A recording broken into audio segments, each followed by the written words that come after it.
Assalamualaikum warahmatullahi wabarakatuh. Kami dari kelompok pengamatan MA Al-Hidayah ingin memaparkan hasil dari observasi atau hasil dari pengamatan kami di sekolah MA Al-Hidayah. Saya Kuryana Alia Imana sebagai moderator beserta pemateri ketiga, Nadia Putria Siva sebagai pemateri pertama, dan Indriani Putri Dewi sebagai pemateri kedua. Untuk pemateri pertama, Nadia Putri Siva dipersilahkan. Baik, di sini saya akan menjelaskan visi misi di MA Al-Hidayah. Yang terlebih dahulu saya akan menjelaskan visinya. Visi yang pertama ketika ada di MA Al-Hidayah. Visinya yang pertama peserta didik berbudi luhur dan ditunjukkan tinggi sikap tanggung jawab, sikap disiplin, dan sikap yang religius dalam kehidupan sehari-harinya di lingkungan madrasah dalam keadaan situasi apapun itu. Jadi peserta didik ketika berada di sekolah maupun berada di mana saja itu di MA Al-Hidayah itu harus menunjukkan sikap yang memiliki tanggung jawab, memiliki sikap disiplin di peserta didik MA Al-Hidayah. Untuk yang kedua itu adalah peserta didik peduli ditunjukkan dengan tidak melakukan perundungan dan menggunakan etika yang baik dan sopan saat berkomunikasi secara lisan maupun secara tulisan dalam kehidupan sehari-harinya. Jadi di madrasah itu ketika saya menjadi seorang guru, lalu murid saya atau peserta didik saya itu ada yang tidak paham, biasanya peserta didik itu menggunakan kata-kata yang baik dan sopan, baik dari lisan maupun tulisan, sikap dan attitude itu juga sangat diutamakan dalam berkomunikasi dalam lingkungan MA Al-Hidayah.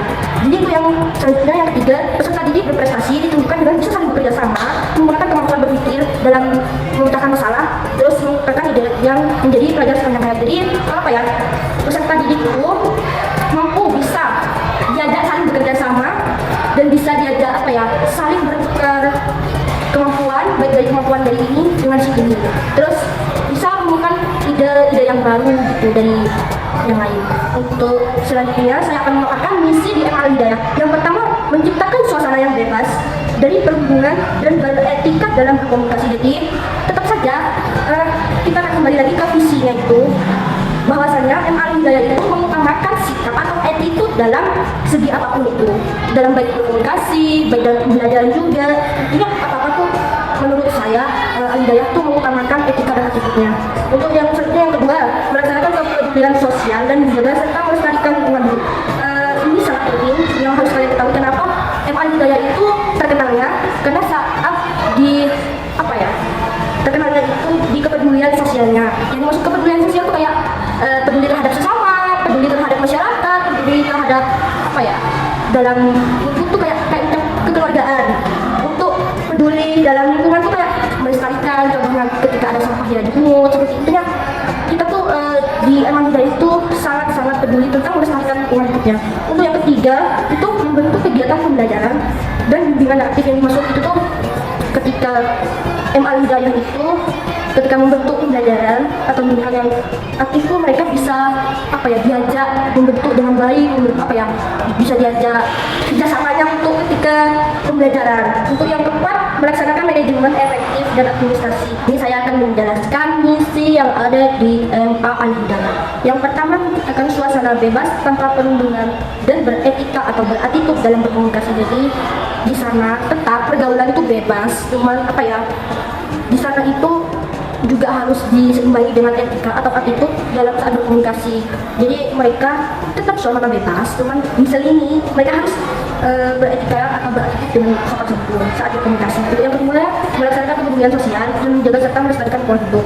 Jadi peserta didik itu juga melaksanakan kepedulian sosial dan juga bisa menjaga kelestarian lingkungannya. Kayak misalnya kelestarian lingkungan itu ketika ada yang kotor langsung dibersihkan gitu. Dan lebih lagi, MA Al-Hidayah ini sangat terkenal dengan kepeduliannya di bidang sosialnya. Kayak kepedulian sosial itu kayak baik dari masyarakat, dari kesiswaan, terus dari sesama teman, sesama yang ada di terdekatnya juga. Intinya MA Al-Hidayah itu sangat peduli di sosialnya tersebut. Untuk yang ketiga, membentuk kegiatan pembelajaran dan bimbingan yang aktif dan efektif. Jadi kegiatan pembelajaran dan bimbingan belajar efektif di Al-Hidayah menurut saya mungkin sangat terbentuk ya, karena mereka di MA Al-Hidayah itu bisa diajak kerjasamanya, bisa dibentuk dengan pembelajarannya yang sangat aktif dan efektif. Untuk yang keempat, melaksanakan manajemen efektif dan administrasi.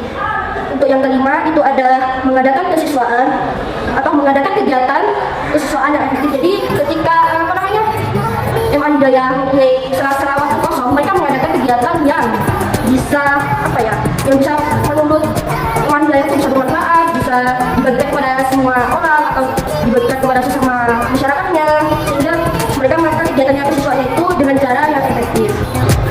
Untuk pemateri kedua, Indriani Putri Dewi, dipersilakan.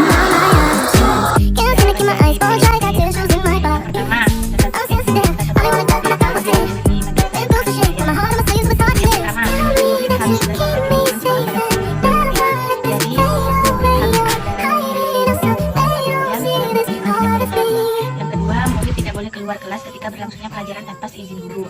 Maksudnya di sini siswa tidak boleh seenaknya keluar kelas tanpa ada seizin dari guru di sekolah MA Hidayah. Yang ketiga, pada jam istirahat murid tidak diperbolehkan keluar pada area lingkungan sekolah. Maksudnya di sini ketika jam istirahat dimulai, murid tidak dikenankan untuk keluar pada area lingkungan sekolah tanpa ketentuan tertentu.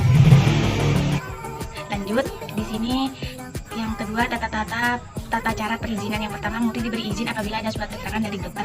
Maksudnya di sini ketika murid sedang tidak dapat masuk sekolah dikarenakan sakit atau ada hal tertentu, maka seorang murid harus ada keterangan maupun dari dokter ataupun dari pihak sekolah. Yang kedua, masa berlaku ketika izin maksimal 2 hari, tidak boleh lebih. Yang ketiga, murid dinyatakan alfa apabila tidak ada keterangan. Apabila murid tidak ada keterangan tertentu, tidak ada konfirmasi dari pihak sekolah, maka akan diberi alfa oleh pihak sekolah.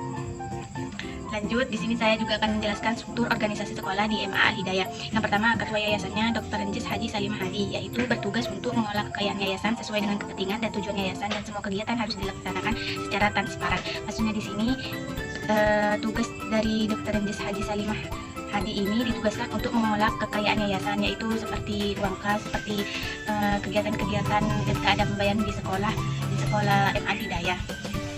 Terus yang kedua, kepala sekolahnya yaitu Ibu Rosita Priyan Damayanti SPD, yaitu bertugas untuk menjaga terlaksananya dan tercapainya program kerja sekolah pada MA Al-Hidayah.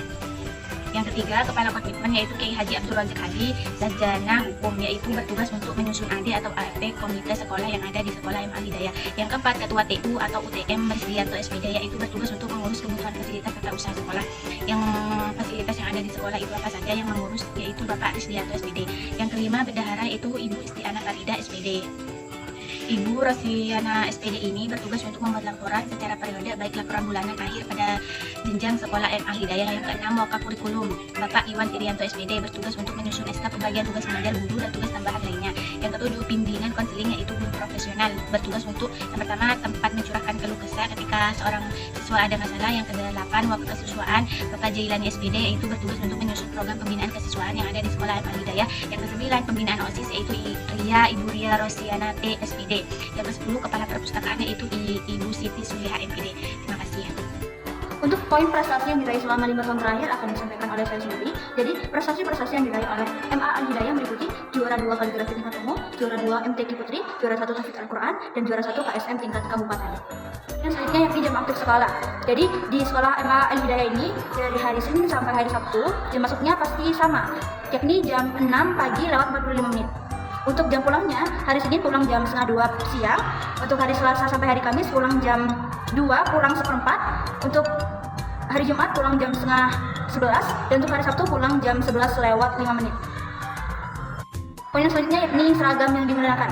Jadi di MA Al-Hidayah ini untuk hari Senin sampai hari Selasa memakai seragam putih abu-abu. Untuk hari Rabu sampai Kamis memakai baju khas MA Al-Hidayah. Dan hari Jumat dan Sabtu ini memakai baju pramuka. Yakni pembiasaan di sekolah. Untuk pembiasaan di sekolah yang terdapat di MA Al-Hidayah yakni jam 6 lewat 30 menit atau jam setengah 7 biasanya para guru ini menyambut kedatangan siswa dengan cara guru ini berbaris di depan gerbang untuk menyambut siswa agar siswanya dapat bersalaman kepada guru tersebut. Selain itu ada pembiasaan yakni jam 6 lewat 45 menit pembelajaran dimulai dengan amalia-amalia. Hari Senin membaca juz 30, hari Selasa membaca surat Ar-Rahman, hari Rabu membaca surat Al-Waqiah, hari Kamis membaca surat Yasin, hari Jumat Istighosah, dan hari Sabtu membaca surat Al-Mulk. Poin yang selanjutnya yakni sarana dan prasarana. Jadi di MA Al-Hidayah ini terdapat ruang kelas, perpustakaan, lab komputer dan IPA, ruang guru, ruang BK, ruang OSIS, ruang untuk khusus menjahit dan memasak, lapangan olahraga, serta untuk poin kegiatan seremonial akan disampaikan oleh saya sendiri. Jadi kegiatan seremonial yang dilakukan oleh MA Al-Hidayah meliputi upacara bendera, peringatan Hari Santri, ultah yayasan, Maulid Nabi, Hari Buruh, dan lain sebagainya. Untuk yang selanjutnya yakni kegiatan ekstrakurikuler sekolah. Jadi di MA Al-Hidayah ini terdapat beberapa ekstrakurikuler yakni berupa kursus komputer, futsal, voli, PMR, dan pramuka. Untuk materi selanjutnya akan disampaikan oleh materi pertama yakni Nadia Putri Yasifa dipersilakan. Kondisi peserta didik di MA Al-Hidayah Bangkalan. Yang pertama, jumlah rombel setiap angkatan. Jadi jumlah rombel setiap angkatan dari kelas 10, 11, 12. Di situ ada masing-masing 2 rombel. Jadi kelas 10 itu ada 2 kelas, di kelas 10 juga ada 2 kelas, di kelas 12 itu juga ada 2 kelas. Jadi untuk yang kedua, rata-rata jumlah siswa per kelas itu dari kelas 10 itu rata-rata 33, kelas 11 itu ada 33 juga, untuk kelas 12 juga ada 33 rata-rata kelasnya. Karakteristik siswa secara umum. Menurut saya, karakteristik siswa secara umum lebih dominan itu seperti akhlak. Jadi karakter siswa di MA Al-Hidayah itu dominannya di attitude dan akhlaknya. Jadi MA Al-Hidayah itu lebih mengutamakan akhlak yang baik dan pelajaran itu masih tetap nomor 2. Untuk yang keempat, bentuk evaluasi belajar siswa. Bentuk evaluasi belajar siswa itu ada proyek. Setiap siswa wajib menghasilkan proyek atau guru menerangkan materi, semisal guru menerangkan materi tentang ini atau tentang drama, kemudian siswa-siswi itu akan meminta sebuah proyek yang berjudul drama, dan drama tersebut dikumpulkan berupa video. Kemudian setelah itu nanti ada disaksikan oleh siswa-siswa. Jadi itu kayak siswa itu mengumpulkan sebuah proyek yaitu tentang video berupa drama yang akan disaksikan oleh siswa-siswa yang lain. Untuk yang kedua juga ada portofolio. Guru meminta murid untuk membuat portofolio seperti kayak membuat proposal tentang lingkungan sehat, atau proposal itu kayak sebuah macam kayak makalah, tapi itu dalam intinya membuat proposal, dan juga dokumen-dokumen yang lainnya. Untuk yang ketiga, untuk kerja itu siswa-siswa akan diminta untuk membuat tes prosedur, langkah-langkah dalam membuat sesuatu. Seperti contohnya gini, ketika siswa kan biasanya ada di tata boga, nah itu termasuk untuk latihan kerja. Mungkin kurang lebihnya seperti itu. Untuk yang kelima, permasalahan yang pernah dihadapi siswa dan cara penanganannya. Biasanya masalahnya itu lebih dominan kalau siswa tuh kayak sering terlambat. Terus untuk cara penanganannya tuh juga masalahnya tuh bisa bolos sekolah. Kadang itu secara itu di luar lingkungan lingkungan pondok pesantren. Mungkin kalau di pondok pesantren ketika sekolah di MA-nya mungkin nggak pernah bolos, karena kalau bolos katanya akan diberikan hukuman secara langsung. Ini mungkin bagi yang di luar pondok pesantren ya, biasanya itu kayak terlambat, tapi ada juga pesantren itu ada yang telat. Ini seperti itu. Cara penanganannya, yang pertama pemanggilan siswa dan surat pernyataan dengan tanda tangan siswa dan orang tua. Jadi cara penanganannya tuh ya kasih pernyataan oleh guru yang akan ditandatangani oleh peserta didiknya atau wali muridnya. Yang kedua, pemanggilan siswa sekaligus orang tua dan surat pernyataan dengan tanda tangan siswa, orang tua, dan wali kelas. Otomatis ketika itu yang pertama tidak bisa, maka akan bisa dilanjut dengan yang kedua. Untuk yang ketiga, pemanggilan siswa, orang tua, beserta wali kelas, dan membuat surat pernyataan dengan tanda tangan siswa, orang tua, wali kelas, guru BK, serta ibu.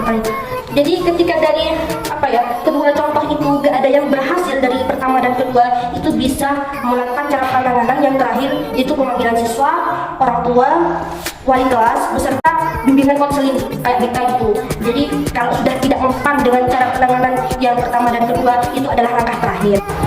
Baik, di sini saya akan menjelaskan kondisi pendidik. Yang pertama adalah model atau strategi pembelajaran yang biasa digunakan oleh guru. Sebelum memulai materi, biasanya di MA Al-Hidayah itu melakukan pemanasan untuk melatih respon siswa dan juga agar siswa bisa lebih semangat dalam belajarnya. Jadi setiap guru itu memiliki strategi yang berbeda-beda. Setiap pelajaran juga memiliki kesulitan yang berbeda-beda. Ada guru yang membawa di dasar, kemudian menyuruh siswa untuk mendeskripsikan atau guru itu membawa sesuatu permasalahan dan menunjukkan cara penyelesaiannya itu bagaimana. Untuk yang kedua ada media pembelajaran yang digunakan oleh guru dalam kegiatan belajar mengajar. Madrasah Al Hidayah itu yang dilakukan oleh seorang guru pastinya menggunakan media pembelajaran yang kreatif dan canggih. Sepertinya kayak gini, contoh ketika guru menjelaskan materi itu biasanya dijelaskan secara langsung, kayak misalnya menghadiri suatu kelas gitu, bisa menggunakan dengan cara PPT, bisa juga ditayangkan dengan lewat video, dan itu merupakan media pembelajaran yang digunakan oleh guru. Untuk yang ketiga ada model perangkat pembelajaran yang digunakan oleh guru di MA Al Hidayah. Salah satunya menggunakan dengan kurikulum Merdeka Belajar. Jadi menurut saya ini semua sekolah sekarang sudah menggunakan kurikulum Merdeka Belajar. Karena apa? Sudah saatnya digabung-gabungkan. Untuk yang keempat ada kesulitan atau permasalahan yang pernah dialami oleh guru dan cara penanganannya. Jadi siswa MA Al Hidayah itu memiliki berbagai macam masalah, dan untuk bisa dievaluasi tersebut dengan para guru mengadakan sebuah rapat